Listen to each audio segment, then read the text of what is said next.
할렐루야. 사람들이 그런 말 해줘. 오늘만 같으라 라고. 오늘만 같으라 라고. 얼마나 좋은 날입니까? 얼마나 기쁜 날입니까? 경영학의 아버지라고 하는 사람이 하나 있습니다. 피터 드러커 교수를 얘기합니다. 그 양반은 오리지널 미국분이 아니에요. 오스트레일리아계 이민자 미국분인데요. 2005년도 96세로 그 양반이 이제 사망하셨습니다. 그분이 경영학에 관계된 책을 참 많이 저술했는데 도대체 경영이란 뭐냐 이게 경영. 우리 가정도 경영할 줄 알아야 돼요. 기업도 경영할 줄 알아야 되고 또 교회도 경영할 줄 알아야 돼요. 근데 그 피터 드러커 교수가 경영이 뭐냐를 정확하게 정의를 해줬습니다. 그리고 경영에서 첫 번째 조건이 뭐냐 있어야 될 게 조직입니다.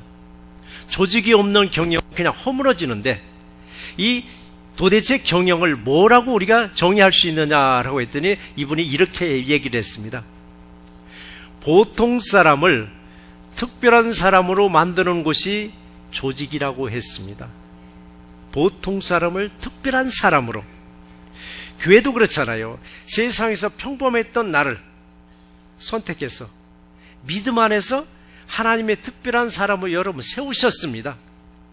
그렇다고 세상 조직이 다 특별한 사람으로 만들어지는 것도 또 아닙니다. 이것도 반대되는 사람이 있습니다. 스카우트 한다고 하잖아요. 상대편 회사에서 유능한 사람을 우리 회사로 스카우트해요. 특별한 사람인 줄 알고. 그래서 특별한 사람인 줄 알고 모셔왔는데 일을 하다 보니까 특별하기는 고사하고 평범하다 못해서 그 이하로 떨어지니까 나중에는 무슨 관이 된다고 그러죠? 고문관. 고문관이 되는 걸 저는 여러 번 봤습니다. 분명히 올 때는 유능한 사람이라고 해서 더 많은 돈을 주고 데려왔는데 어쩌 하다 보니까 고문관 역할을 하더라고요. 그래서 조직은요, 사람을 정말 만들어내기도 하지만은 조직이 사람을 바보로 만들 때가 있습니다. 조직이 사람을. 그럼 조직이 사람을 만드는 건가? 아니더라고요. 조직이 사람을 바보로 만드는 게 아니라 본인 스스로가 바보화 돼가더라고요. 왜 바보화 돼가는가 했더니 새로운 조직의 문화에 적응하지 못하는 겁니다. 새로운 조직의 문화에 적응할 줄 알아야 돼요.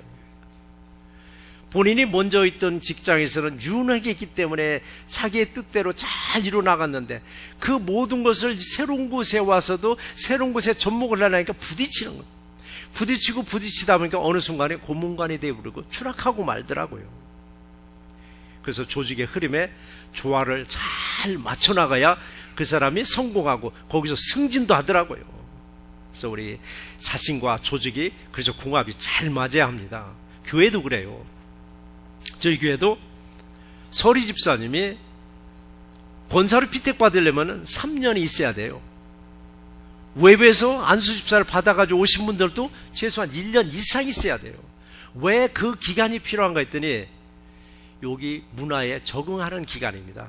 새날교회에 적응하는 기간. 그래서 적응 기간이 잘 경과하시고 통과하시고 새날화 되어서 오늘 새롭게 세워지는 모든 분들 하나님의 특별한 사람으로 귀하게 쓰임받기를 주의 이름으로 축원합니다. 조직은 세상만 있는 건 아니에요. 교회도 조직이 있습니다. 그랬더니 아니 우리 교회에 무슨 조직이 필요하냐고요? 여러분 각 기관이 조직이잖아요. 부서가 조직이고 각 구역이 여러분 조직이에요. 조직. 세상 조직은 경영학의 원리대로 경영학의 논리대로 세우면 거의 다 성공을 해요. 그러나 교회 조직을 경영학의 원리대로 인간의 방법대로 세상 지식대로 세워놨는데 이거 실패하더라고요. 왜 세상 방법대로 경영의 논리대로 세상 지식대로 구성했는데 왜 실패하는가? 하나 빠진 게 하나 있더라고요. 믿음이 빠지면 반드시 실패하게 돼 있습니다. 교회를 구성하는 데 있어서 믿음은 뒤로 제쳐놓고 여기에 세상 지식대로 남들이 하는 방법대로 세우니까 처음에는 반짝반짝 하는데 어느 순간에 싹 시끄러지고 말아요. 결국 없어지고 마는 거예요. 교회는 그래서 사람의 방법대로, 사람의 계획대로 운영되는 것이 아니라는 것을 보여주는 것입니다. 오직 성령님이 관여하실 때 은혜롭고 건강하게 세워지는 교회가 될 줄 믿습니다. 한 예로 그렇습니다. 저에게 한 8년 전 얘기입니다. 한 8년 전 얘기. 어느 분이 나가면서 얘기를 하더라고요. 교회를 떠나면서 새날교회를 진단해 본 결과 앞으로 3개월 후면 새날교회 문 닫습니다. 3개월 후면 새날교회 파산한다 하더라고요. 전혀 뜬금없는 소리길래 하고 많은 말 중에 마지막 그만두면서 왜 낙담이냐 했더니 자신의 판단하고 분석해 본 결과 그렇다고 하더라고요. 근데 3개월이 지났는데 교회는 더 튼튼하게 세워져 가고 소름 끼치는 소문이 하면 딱 들리더라고요. 본인이 파산해버린 거예요. 딱 3개월 만에. 돌 위에 돌 하나 안 놨고 싹 걷어가 버리는데 그 소리를 듣고 소름이 쫙 끼치면서 날짜를 계산해 봤더니 꼭 3개월이더라고요. 본인이 멸망할 것을 교회에다가 얘기하더라고요. 그래서 여러분 응답 잘못 받고 교회 함부로 말하면 안 돼요. 교회야 희망이 없어? 교회 꿈이 없어? 이건 하나님이 하실 일인데 사람이 분별하고 사람이 판단하는데 결국 그게 맞았느냐? 전혀 빗나가더라고요. 그래서 세상 조직은 하나님의 방법대로가 아니라 세상의 원칙대로 경영하게 논리대로 하면 되지만은 하나님의 교회는 절대 아니더란 얘기입니다. 성령님이 함께 하셨을 때 건강하고 튼튼한 교회가 세워지며 보배로운 백성들이 세워지는 이런 새날교회 되시기를 주의 이름으로 축원합니다. 그렇다면 보배로운 백성이 반드시 필요하더라고요. 교회 안에서는 보배로운 백성이 반드시 필요한데 보배로운 백성은 과연 어떤 사람들일까? 어떤 사람이 보배로운 백성일까 했더니 오늘 본문 17절에 보시면 그랬습니다. 네가 오늘 여호와를 네 하나님으로 인정하고 라고 했습니다. 여러분 네가라는 것은 저와 여러분들을 말합니다. 그리고 오늘이라고 했습니다. 그리고 네 하나님이라고 했습니다. 여러분의 하나님.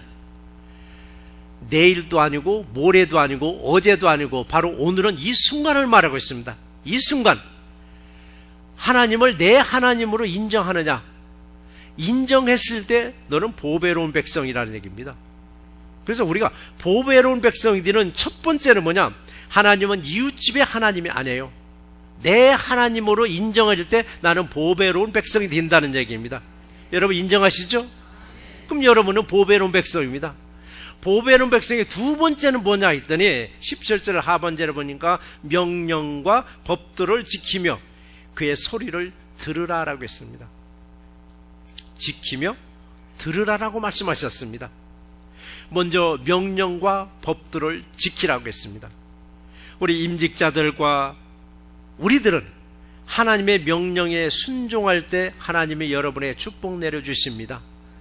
순종은 뭐냐고요? 지키는 겁니다. 순종은 지키는 겁니다.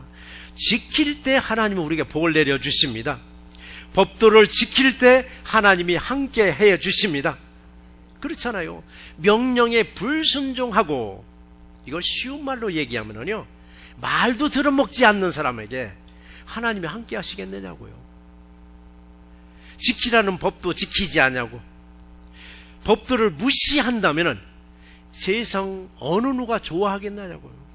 세상 사람들도 마땅치 않은 거예요. 법을 지키지 않고 법을 어긴다면은 하나님도 싫어하는 거예요.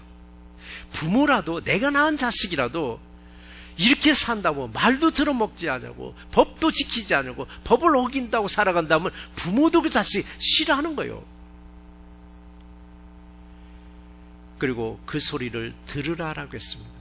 그 소리를 들으라라고. 하나님의 소리는 못 들은 척하고 딴청 피워요. 나는 잘 듣겠지라고 할지라도 여러분도 한번 되돌아보시기 바랍니다. 하나님의 소리는 우리 못 들은 척 딴청을 피워요. 그리고 세상 소리는 얼마나 열심히 듣는지 온갖 난타내를 다 세워가지고 세상 정부 소수에 다 듣고 있습니다. 하나님 좋아하시겠느냐고요. 하나님 좋아할 리가 없잖아요. 하나님 보배로운 백성이 되겠느냐고요? 절대 될 수 없습니다. 그러나 우리 새날교회는 잘 지키고 잘 들어 순종하는 우리 새날교회 되시기를 주의 이름으로 축원합니다. 흔히들 하는 말이 있습니다. 임직자들이 임직 전까지는 아주 열심히 뭔가 열심히 하는 것 같은데 임직식이 딱 끝나고 나면 싹 변하는 사람들이 있더랍니다. 마치 상전 역할을. 근데 저희 교회는 이번에 3번째입니다. 근데 다들 순종하시고 참 잘 따라 하시는데 다른 교회에서 그런 소리가 간간히 들려. 임직하기 전까지는 그렇게 열심히 하더니 임직 딱 끝나고 나니까 전혀 딴 사람으로 변해가지고 마치 그 자리가 권세 있는 자리로 착각하더라고. 마치 세상에서 승진한 것처럼 무슨 뭐 장관으로 발탁된 것처럼 우리 임직을 마치 계급으로 착각하는 분들도 계시더라. 아직까지는 저희 교회에 없었지만 앞으로도 그런 일이 없도록 늘 기도하시고 거룩한 지체들이 되시기를 주의 이름으로 당부드립니다. 이런 착각을 조금이라도 생각하지 말라고 저희 교회는 전통적으로 안수 집사님들에게 옷을 양복을 한 번씩 사드립니다. 오늘도 좀 이따 보시면은 양복을 다 입혀드립니다. 왜 이 양복을 입혀드리느냐? 오늘 입혀드리는 양복은 사람이 입혀줄지만은 하나님이 입혀주는 양복으로 받으셔야만 됩니다. 그 양복을 입고 마음도 몸도 흩어짐이 없는 삶이 되시라고 그 양복을 입혀주는 것입니다. 그 양복이 영적으로 본다면 거룩한 세마포가 될 줄 믿습니다. 거룩한 세마포를 내가 입고 있으니까 여러분의 행실이 얼마나 조심스럽겠느냐고. 그럼 여러분의 행실에서 거룩성이 그냥 나오게 되어 있습니다. 오늘만 거룩한 것이 아니라 날마다 거룩성을 유지하는 우리 임직자들이 되시기를 제 이름으로 축원합니다. 또 우리 말씀 중에서 단어 하나를 한번 생각해 보시자고요. 보배롭다는 말이 있습니다. 보배롭다. 나는 정말 세상 사람들부터 참 당신은 보배로운 사람이야. 직장에 갔더니 참 당신은 보배로운 사람이야. 교회에 왔더니 교회에서 정말 당신은 보배로운 사람이야. 이런 소리를 내가 들으면서 살아왔는가? 보배롭다. 한번 생각해 보시기 바랍니다. 정말 이렇게 세상에서 인정을 받고 그랬으면 그 다음에 자기 자신에게도 고백할 줄 알아야 됩니다. 나는 하나님의 사람으로 세상에서 특별하게 선택된 보배로운 존재라고 귀한 존재라고 여기는 것이 이게 여러분 자존감입니다. 자존감. 나는 이런 자존감을 가지고 살아가는가? 자존감. 늘 말씀드리지만은 자기 자신을 존귀하고 보배롭고 귀하게 여기지 못한다면은 어떻게 하는 줄 알아요? 나 같은 사람, 나같이 못난 사람이 세상에 또 어디 있을까? 나같이 못난 사람이 세상에 또 어디 있을까? 왜 나는 남들보다 이렇게 잘 살지 못할까? 왜 나는 남들보다 이렇게 잘나지 못했을까? 요게 계속되면 어떻게 돼? 열등감으로 빠지더라고요. 열등감이 그 다음 순서는 뭐래요? 자존심으로 바뀌더라고요. 자존심으로 바뀌다 보니까 자기 자신을 비하하고 자기 자신을 자학할 때 남는 건 자존심만 남아버리는 거예요. 누가 건드리면 폭발해버리잖아요. 발끈발끈은. 왜? 자존심만 남다 보니까. 열등의식 때문에. 모든 민족에 뛰어난 그 위대한 인물들을 한번 하나하나 들여다보시기 바랍니다. 이들은 하나같이 하나님은 나와 함께 동행하심으로 나는 존귀한 사람임을 확신하는 사람들입니다. 저와 여러분들은 존귀한 사람들입니다. 하나님과 함께하는 사람들입니다. 세상 속에서 살아가지만 세상 속에 있는 저와 여러분들은 하나님과 함께하고 있음에 얼마나 존귀한지 항상 하나님께 감사와 영광을 돌리는 저와 여러분 되시기를 주의 이름으로 축원합니다. 이런 사람들에게는 자존감이 높다 보니까 나의 공로는 없다고 그래요. 나의 공로는 낮춰버리고 모든 영광을 하나님께 돌리는 사람들입니다. 나를 낮추고 하나님을 늘 높이는 모든 민족에 뛰어난 임직자들이요 모든 민족에 뛰어난 우리 새날교회가 되시기를 주의 이름으로 축원합니다. 그래요. 자존감은 땅에 아예 묻어버리고 자존심만 가지고 사시는 분들, 그들에게 조그마한 공로가 있으면 뻥튀기 해가지고 자신의 공로로 자랑합니다. 이런 분들이 엄청난 실수를 했으면서도 실수에 대한 책임을 자기에게 돌리지 않냐고 탓으로 돌려버립니다. 남의 탓으로 돌립니다. 아, 이번은 내가 참 잘했는데 내가 사람을 잘못 만난 사람 탓으로, 이건 환경이 문제라고 환경 탓으로, 이건 시대가 나를 못 따라준다고 시대 탓으로 불평을 돌려버리더라고요. 이런 분들에게는 인생에서나 신앙에서나 발전이 없고 오히려 퇴보하게 되어 있습니다. 우리 모두는 자존심을 여러분 내려놓으시고 자존감을 높일 때 주변에서 좀 쓴소리를 할지라도, 고가운 소리를 할지라도, 아, 그래, 그럴 수도 있지, 그래, 그럴 수도 있지 하면서 대범한 성격으로 바뀌시기 바랍니다. 자존감으로 좀 더 대범한 새날교회와 성도 이름 되시기를 주의 이름으로 축원합니다. 로마서 14장 18절에서도 그랬습니다. 그리스도를 섬기는 자는 하나님께 기뻐하심을 받으며 사람들에게도 칭찬을 받으리라 라고 말씀하셨습니다. 예수님을 섬기는 사람은 하나님이 기뻐하신다고 했습니다. 하나님이 기뻐하는 사람은 누굴까요? 하나님이 예뻐서 찾는 사람은 어디에 있을까요? 하나님이 찾는 장소에 있는 사람을 하나님은 찾고 계십니다. 하나님이 찾는 장소는 어딜까요? 예배하는 장소입니다. 예배하는 장소에서 하나님이 찾는 사람들이 있습니다. 하나님이 찾는 사람들은 누구냐고요? 요한복음 4장 23절에서 잘 나와 있죠. 아버지께서는 자기에게 이렇게 예배하는 자를 찾으시느니라고 말씀하셨습니다. 하나님이 찾아서 기뻐하실 때 사람들도 우리를 칭찬하시면서 사람들도 기뻐하실 줄 믿습니다. 그럼에도 불구하고 우리는 먼저 하나님께로 칭찬받기보다는 사람들에게 칭찬받고 사람들에게 인정받기를 먼저 원하고 있습니다. 그러나 저와 여러분들은 제일 먼저 하나님으로부터 인정받고 하나님부터 칭찬을 받는 우리 참된 예배자가 되시기를 주의 이름으로 축원합니다. 오늘 19절에서 기록을 보시면 그랬습니다. 여호와께서 너를 모든 민족 위에 뛰어나게 하사라고 했습니다. 모든 민족 위에 뛰어나게 하사. 우리 임직자들을 모든 민족 위에 뛰어나게 하심은 보통 사람을 특별한 사람으로 세워주시겠다는 약속의 말씀이기도 합니다. 지금도 우리는 특별한 사람들입니다. 저와 여러분들은 보통 사람들이 아닙니다. 하나님이 특별히 선별해서 세워진 하나님의 자녀라는 권세자들입니다. 이 중에서도 또 특별히 선별받은 사람들이 오늘 임직하실 임직자들입니다. 여러분 임직자들 긍지를 가지시기 바랍니다. 임직하는 모든 분들은 보통 사람들이 아닙니다. 하나님의 보배롭고 존귀하고 특별한 사람들이 되시기를 주의 이름으로 축원합니다. 근데요, 보배롭고 특별한 사람은 뭔가 달라도 달라야 되지 않겠어요? 뭔가 달라도 달라야 됩니다. 뭔가 달라도 달라는 모습이 나와야 되는데, 특별한 사람으로 대접받기는 원하는데 특별하게 다른 모습이 나오지 않는다면요, 처음에는 대접해 주다가 무시해 버리더라고요. 여러분 꼭 이거 명심하시기 바랍니다. 오늘 임직하시는 분들은 특별한 사람들입니다.